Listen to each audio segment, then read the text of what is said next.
Now, joining us live, Cairo, our good friend Eddie Yeranian. And Eddie, it's been a very long time, but man, international news breaking today in Catalonia. What is going on there, Eddie? Well, John, it's been brewing for a while since the referendum they held on the 1st of the month. It's been unclear exactly how it was going to evolve because the head of the local government in Spain said that, the Catalan government that is, that he had not officially declared independence, that he had suspended independence. I guess that was his term. The prime minister of the country, Mariano Rajoy, was asking him and gave him a deadline, that was 10 a.m. this morning, to specifically say yes or no, whether he was declaring independence. The prime minister has the right, the option, according to the Spanish Constitution of 1978, to suspend the government of Catalonia. I guess it's Article 155 of their Constitution.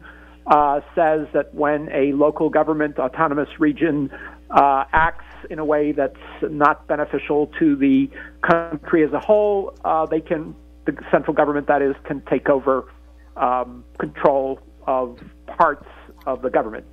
Specifically, it does not outline exactly which parts, but I think analysts are assuming they mean the police, possibly suspending parliament, and possibly calling for new elections.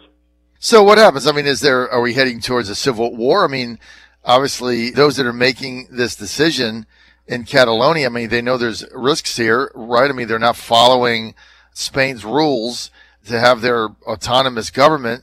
So, I mean, are they going to come in with the armada, or do they even have an army anymore? Can they even fund it, right? Because they're broke. So give us that backstory. I think they're acting very slowly and methodically in order not to provoke any sort of backlash. There already was some backlash during the referendum when the central government called in the police and they sort of attacked people who were voting during the referendum. But of course, while the Catalan government won the referendum by 90%, only 40% of the population turned out. One assumes that those who didn't approve of it just didn't turn out. So it's not a clear situation at all.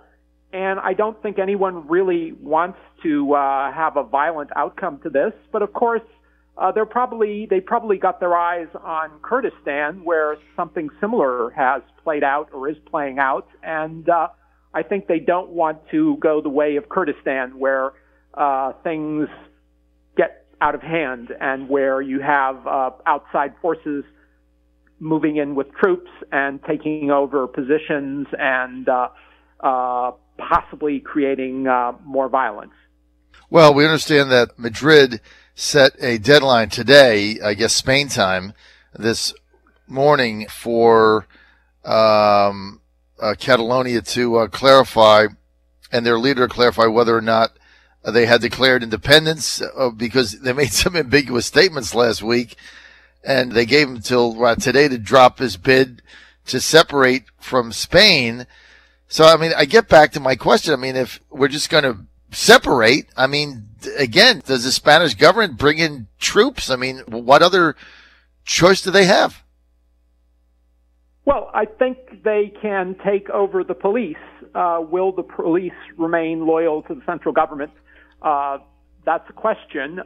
Good question to ask. I believe it probably will if the central government doesn't really abuse that power and use the police as a repressive force, merely to make the point that they're stopping this independence movement.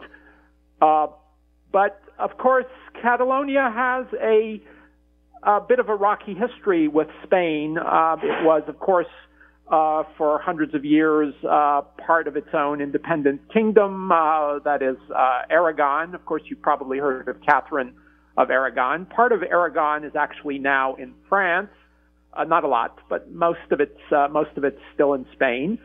During the this past century, that is the 20th century, they had autonomy during the era after the monarchy handed things over to the Republican government. But of course, the Republican government was overthrown during the late 1930s by General Franco, who suspended their autonomy.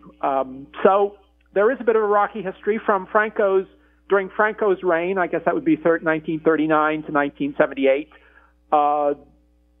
It was part of Spain, and they suspended their autonomy, and they suspended the use of their language, and they imposed a lot of central control that, of course, the Catalans didn't like. But Catalonia, the only region in the area seeking independence who have sought independence over the years. You have the Basques in France. You have I want to say Sicily, but it's actually the other island where Napoleon was from, which is on the top of my tongue, but I can't bring it out. And of course, you have other little areas, the Flemish in Belgium, Scotland, you have Northern Ireland. Of course, you have a lot of different regions in Europe, and I think the leaders in Brussels, European Union leaders who are meeting this afternoon, are kind of worried about countries splitting up rather than uniting as they've done in the United Europe. So I think a lot of eyes are on the Catalan region, and I think perhaps some of the other European leaders are going to try to speak sense to Mr. Rajoy when he goes to the summit this afternoon. Well, it's going to be interesting to follow exactly what happens. And Eddie Yeranian, as always, we appreciate you're right on top of these international issues. Eddie Yeranian live, our man in the Middle East, live in Cairo. Eddie, thanks for being with us, and thanks for that great update. Thank you so much.